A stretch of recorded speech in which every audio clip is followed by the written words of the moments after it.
Good morning, good afternoon, depending on where you are. My name is John Glantz. I am the CX Transformation Consulting Practice Leader here at Inflow CX. And so we're going to talk today about the three most common contact center challenges. And let me frame that by you. We could make a list of probably hundreds of common contact center challenges if we spent this time brainstorming. These are the ones that we see the most, or what we're talking most with our clients about as we go through our work here at Inflow CX. So with that, maybe let's just jump right into the agenda. So we're going to spend a little bit of time just about who Inflow CX is, not a whole lot of time. And then we'll get into the content, and then we'll have time at the end for questions and answers. And feel free to, you can either jump in or feel free to, put a question in the chat as well. So anyway, with that, let's go ahead and get started. So just a little bit about Inflow CX. We are a strategic advisory deployment managed services provider for contact center, customer experience, and unified communications. So we help our clients through guidance, execution, and optimization of their customer engagement strategy. Our expertise spans across all the technologies in the contact center space, all the communications and enablement technologies in the contact center space. And we have a vendor neutral approach to working with our clients with regard to that technology, labor strategies, or operational effectiveness. But we have about 85 employees. We have a great practice related to CCaaS deployments. We've done 300 plus, probably closer to 400 plus contact center consulting engagements, and over 1,000 unified communications projects. We partner and have been recognized by all the leading players. This is just a little slide of just some of the clients we work with. The takeaway here is that we've got broad experience across a number of industries, working with a number of different clients on their contact center related issues. And then, of course, like I mentioned, we work with all the major technology providers, from a contact center telephony technology, from the cloud, Genesys, Five9, NICE, and you can see UJET, Twilio, Talkdesk, and Avaya. And then within the CX ecosystem, a comprehensive list across all of the enabling categories. And then the UCaaS space, all the major players. So let's get into the, what we say are the top three most common contact center challenges. And you'll notice that, when we make a list, it's there's a lot of different directions to go. But I'd like to start a little bit with just a little bit of an overview. I start with these about, hey, what do we see? What's going on in the contact center space? So it is rapidly growing. It's expected to reach over 500 billion by 2027. That's a fairly significant growth rate that we continue to have. The other thing that we're seeing is that the value of the contact center is becoming more likely to be determined by the ability to generate customer satisfaction and loyalty. I've been in the contact center industry for a long time, and the mission was back then, the mission was different. We were handling customer transactions, we were making sales, we were doing those things. And it's not that companies didn't care about customer experience, but it wasn't at the forefront of everything you did. It certainly wasn't measured as a metric. We're seeing companies move aggressively to digital for a variety of reasons. And that, I get asked all the time, hey, do you see a day when live phone conversations are going to go away? And I would say, I don't see a day where they'll ever go away. It says it's not becoming obsolete anytime soon. We'll get into some of the efforts related to some of these challenges, but customers, prospects still want to talk with people in many cases. So anyway, so let's start with problem number one, and I put labor. And labor is a huge issue right now in the contact center space, and it's also a very broad category. And here I listed some, what we're seeing. Contact center attrition averages between 30 and 50% annually, in some cases higher. According to, and then, it's a tough job. So according to a Cornell University study, 87% of contact center workers they're stressed out. It's a demanding job. The shortage of labor contributes to this issue, and that people are call volumes or transactional volumes are high. They're getting bombarded with volumes. Coming into the pandemic, customer tensions are high. And it gets it is a very tough job. Agent wages continue to rise, so that puts pressure on companies' P&Ls. Because in many cases those costs are either they may be budgeted now, but in the past they weren't necessarily budgeted, but they have to be absorbed into an existing business model in order to be competitive in the marketplace. To recruit, which is starting there as a labor challenge, is a big issue. And then work at home is here to stay. Now, there's been some companies that have recently come out and said they're requiring either their agents to come back into the office, or they've said they're requiring their agents to work a hybrid schedule, that maybe a day or two a week at home and the rest of the time in the office. But right now, we're advising clients that you put your turnover, you increase the likelihood of turnover moving from, if you're in a pure remote environment and starting to require agents to come back into the office, you put that agent status at risk. So labor is a huge issue. Just we talk to clients every day that hire a training class. Half the training class shows. 3 people quit after the first day of training.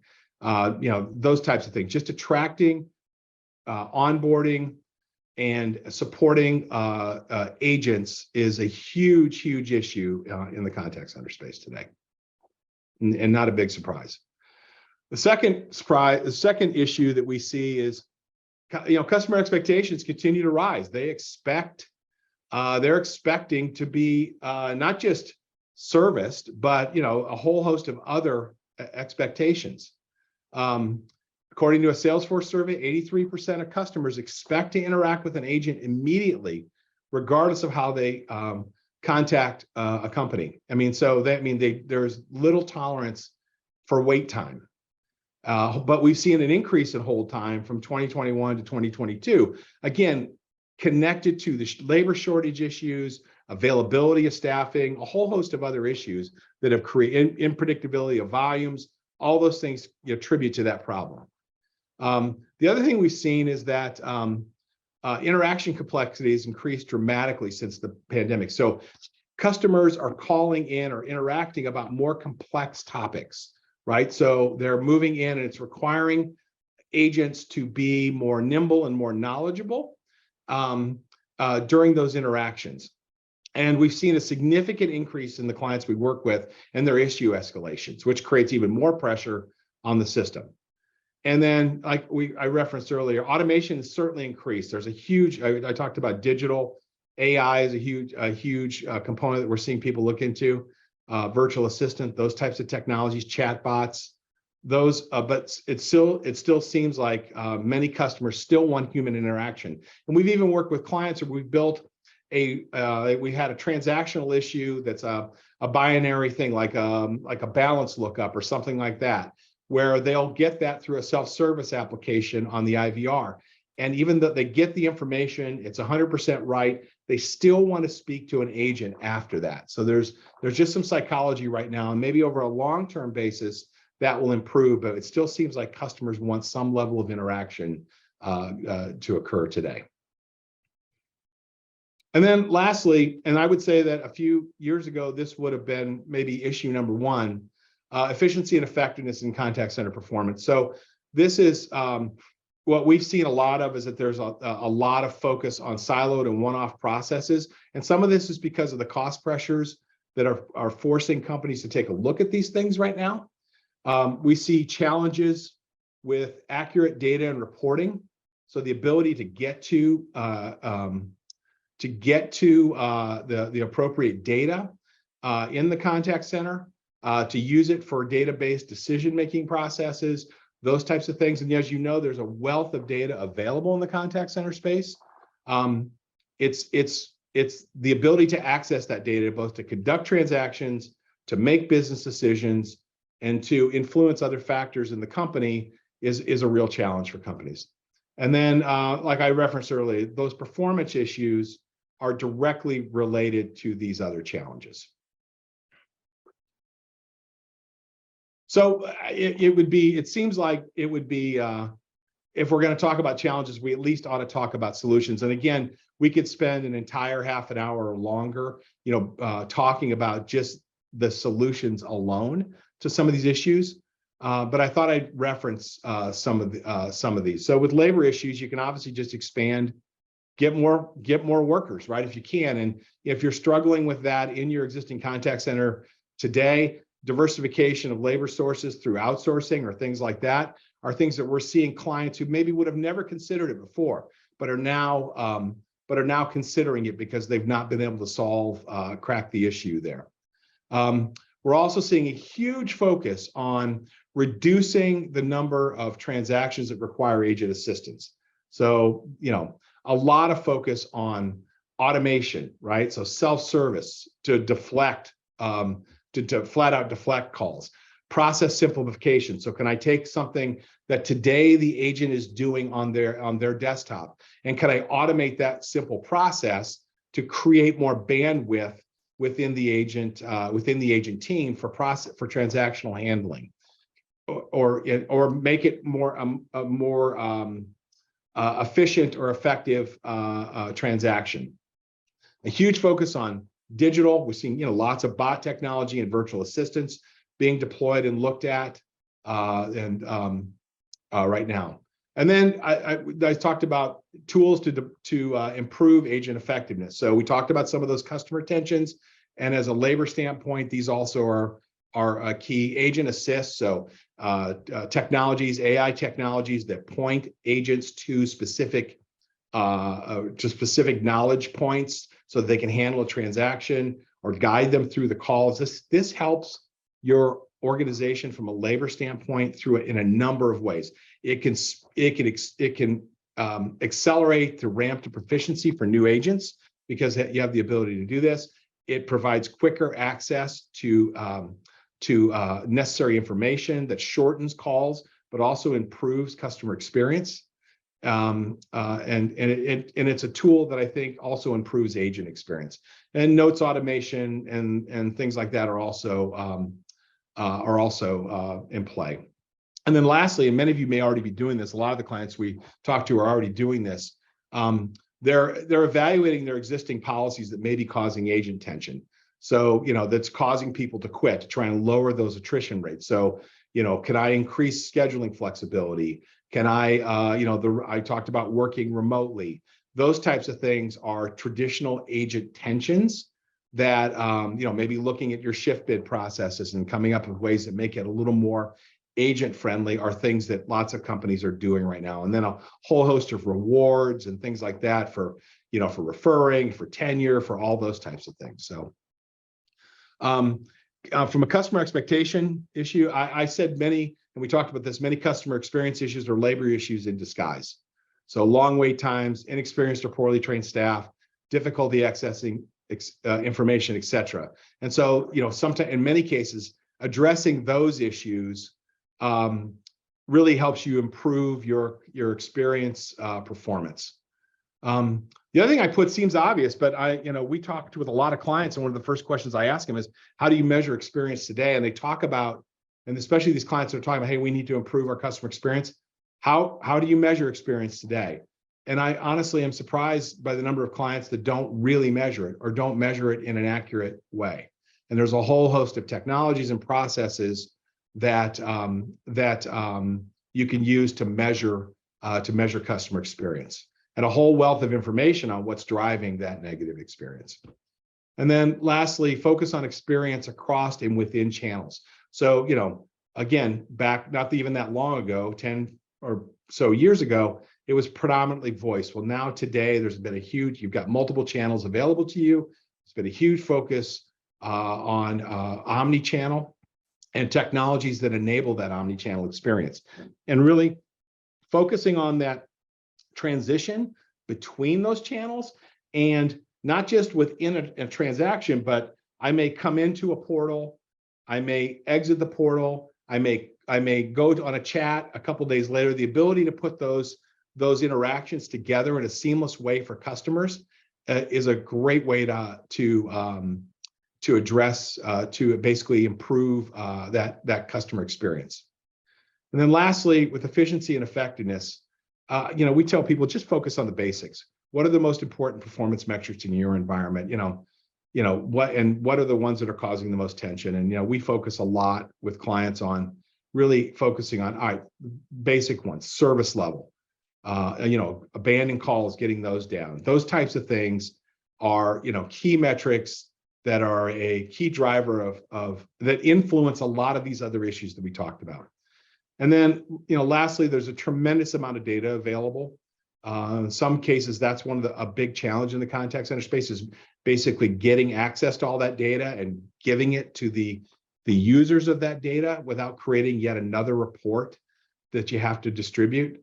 And so we see a lot of clients right now using interaction analytics and call analytics to access that data, and then also make it actionable to remediate any issues that you're having in the contact center. So that's our take on the 3 most common challenges, and I want to open it up for questions now if anybody has some.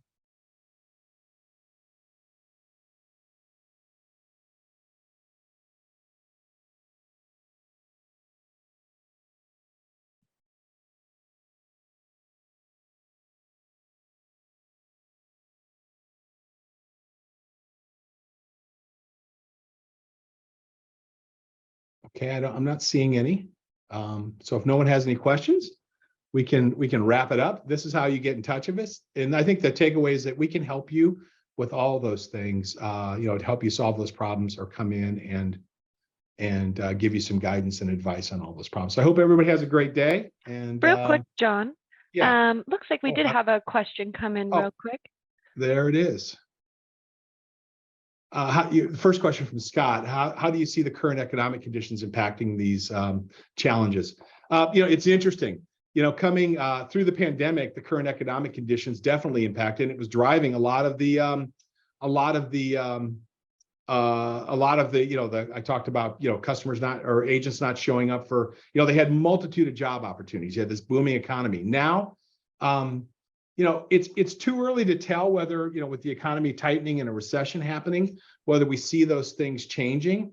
We haven't seen it necessarily yet, but I don't know that we necessarily have enough time to do that, to make that judgment. But I could make a case that as the economy tightens, certainly people become, options restrict, the number of jobs available restrict, and people, A, don't move as much, and B, also when they get a job opportunity, are going to be more responsive to that opportunity. So I could see that some of those things improving, but not necessarily all of them. And I think, a big issue is, just the labor that is available to contact center, the qualifications of that staff and things like that, and how you onboard them and bring them on are also key issues. So thank you. Good question. Any other questions?